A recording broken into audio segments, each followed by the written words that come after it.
শীতকালের ব্রেকফাস্টে হোক কিংবা ডিনারে ফুলকো লুচির সঙ্গে ঝাল ঝাল আলুর দম থাকলে ব্যাস আর কি চাই। তাই আজ নিয়ে এসেছি একেবারে অন্যরকম স্বাদের নিরামিষ আলুর দমের রেসিপি। চলুন তবে শুরু করা যাক। প্রথমেই নিয়ে নিয়েছি 1 কেজি মাঝারি সাইজের আলু, যেটার খোসা ছাড়িয়ে লবণ হলুদ দিয়ে সিদ্ধ করে নিয়েছি। এবার মশলাটা রেডি করে নিচ্ছি। তার জন্য মিক্সিং জারে দিয়ে দিলাম আদা, 1 চামচ মগজ, 3টি কাঁচা লঙ্কা আর 8-9টা কাজু বাদাম, আর সাথে দিয়ে দিচ্ছি একটা টমেটো।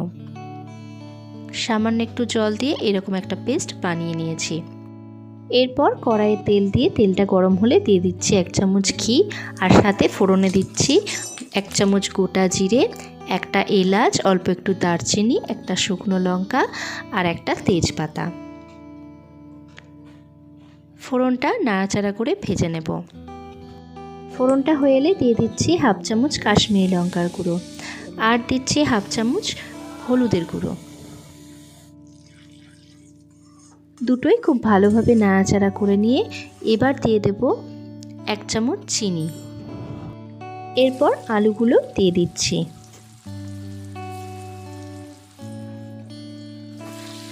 আলুগুলো আমি এখানে সিদ্ধ করে নিয়েছিলাম, আপনারা চাইলে আলু ভেজেও দিতে পারেন। তবে আলু ভেজে দেওয়ার ক্ষেত্রে ফোড়নটা কিন্তু আগে দেবেন না, আগে আলুটা ভেজে তুলে নেবার পর তারপর আবার ফোড়নটা দেবেন। আলুটা এখানে আমি বেশ কিছুক্ষণ ধরে নাড়াচাড়া করে একটু ভেজে নিয়েছি। নিরামিষ আলুর দমের এই পদটি শুধু রুটি লুচি নয়, পোলাও কিংবা ফ্রাইড রাইসের সাথেও খুবই ভালো লাগবে।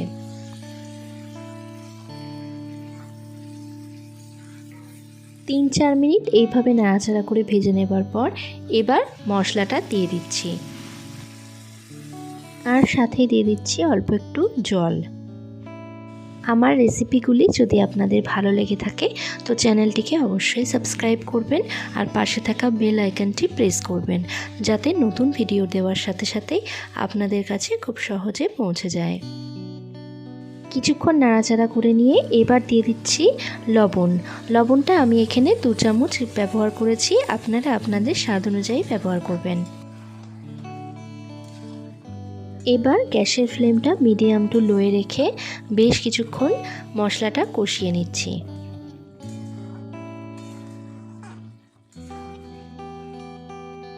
মশলাটা ভালোভাবে কষানো হয়ে গেলে এবার দিয়ে দিচ্ছি সামান্য পরিমাণ জল।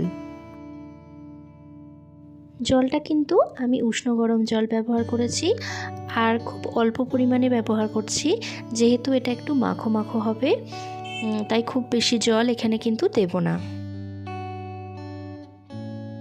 জল দেবার পর একটু নাড়াচাড়া করে এটা একটু ফুটতে দেব। ভালোভাবে ফুটে উঠলে এর উপর দিয়ে ছড়িয়ে দিচ্ছি একটি ভাজা মশলা। এখানে যে ভাজা মশলাটা আমি ব্যবহার করেছি সেটা হলো গোটা জিরে আর শুকনো লঙ্কা। গোটা জিরে আর শুকনো লঙ্কাটা শুকনো কড়াইয়ে ভালোভাবে নাড়াচাড়া করে ভেজে নিয়ে সেটা মিক্সিতে পেস্ট করে নিয়েছি। এই ভাজা মশলাটা ব্যবহার করার জন্য কিন্তু আলুর দমের টেস্ট আরও বেড়ে যায়।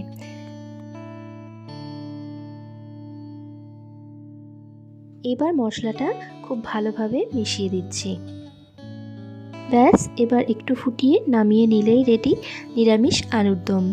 এবার গরম গরম রুটি, লুচি, পোলাও, ফ্রাইড রাইস যে কোনো কিছুর সাথে এই আলুর দমটা পরিবেশন করার জন্য তৈরি।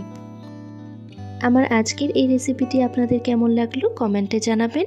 লাইক এবং শেয়ার করতে ভুলবেন না। ধন্যবাদ।